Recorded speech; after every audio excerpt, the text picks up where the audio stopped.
അസ്സലാമു അലൈക്കും വറഹ്മത്തുള്ളാഹി വബറകാതുഹു.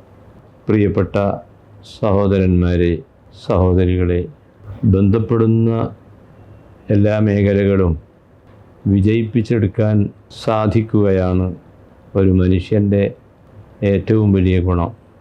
ശത്രുവിനെ മിത്രമാക്കാൻ കഴിയുന്നതോടെ എല്ലാ തലങ്ങളിലും സന്തോഷവും സമാധാനവും ഉണ്ടാക്കിയെടുക്കാൻ കഴിയും. കൂട്ടുജീവിതത്തിലൂടെ അല്ലാതെ മനുഷ്യന് ജീവിക്കാൻ കഴിയില്ല. ഭാര്യയോട്, മക്കളോട്, മാതാപിതാക്കളോട്, അയൽവാസികളോട്, സ്വന്തം നാട്ടുകാരോട്, അന്യനാട്ടുകാരോട്, അങ്ങനെ ബന്ധപ്പെടുന്ന എല്ലാ മേഖലകളെയും നാം ഉദ്ദേശിച്ച ഒരു പോയിന്റിലേക്ക് എത്തിക്കാൻ നമുക്ക് സാധിക്കണമെങ്കിൽ അതിന് ഒരു മാർഗം മാത്രമേ ഉള്ളൂ: സ്നേഹത്തിലൂടെയുള്ള ഇടപെടലുകൾ. എന്ന് പറഞ്ഞാൽ എല്ലാ വ്യക്തികളിലും നന്മയുടെ അംശങ്ങളുണ്ട് എന്ന് കാണുന്ന പക്ഷം നമുക്ക് ധാരാളം മിത്രങ്ങളുണ്ടാകും. ഹദീസിൻ്റെ ഒരു വചനത്തിൽ കാണാം, തിരുനബി സല്ലല്ലാഹു അലൈഹി വസല്ലം പറഞ്ഞു, ലാ തഹ്ഖിറന്ന മിനൽ മഅറൂഫി ഷൈഅൻ. നല്ല കാര്യങ്ങളിൽ നിന്ന് യാതൊന്നിനെയും നീ നിസ്സാരപ്പെടുത്തരുത്. നല്ല കാര്യങ്ങൾ എല്ലാ വ്യക്തികളിലും ഒരംശമെങ്കിലും ഉണ്ട് എന്നതാണ് യാഥാർത്ഥ്യം. ഏതു മതക്കാരനാവട്ടെ, ഏതു ജാതിക്കാരനാവട്ടെ, ഏതു നാട്ടുകാരനാവട്ടെ, അവരിലെല്ലാം നന്മയുടെ ചില അംശങ്ങൾ ഉണ്ട്.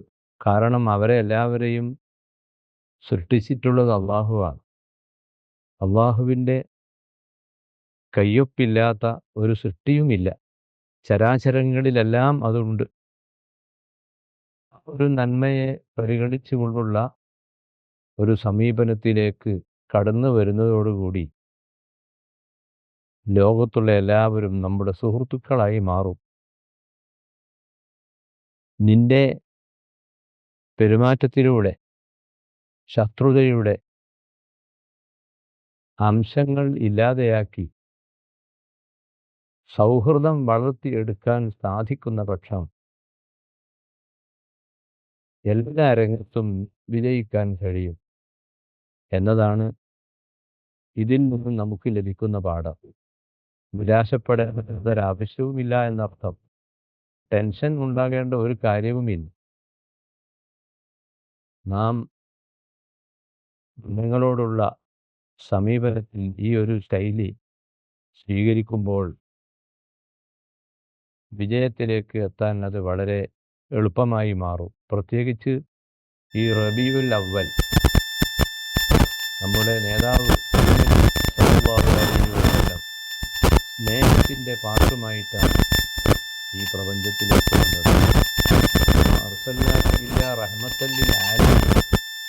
ലോകത്തുള്ള എല്ലാ ആളുകൾക്കും, എല്ലാ വിഭാഗങ്ങൾക്കും, എല്ലാ സൃഷ്ടികൾക്കും, ചരാചരങ്ങൾക്കും മുഴുവൻ സ്നേഹത്തിൻ്റെ സന്ദേശമാണ് ആ നബി നൽകിയത്. അതാണ് നമ്മുടെ ജീവിതത്തിൻ്റെ ശൈലിയായി രൂപപ്പെടുത്തിയെടുക്കേണ്ടത്.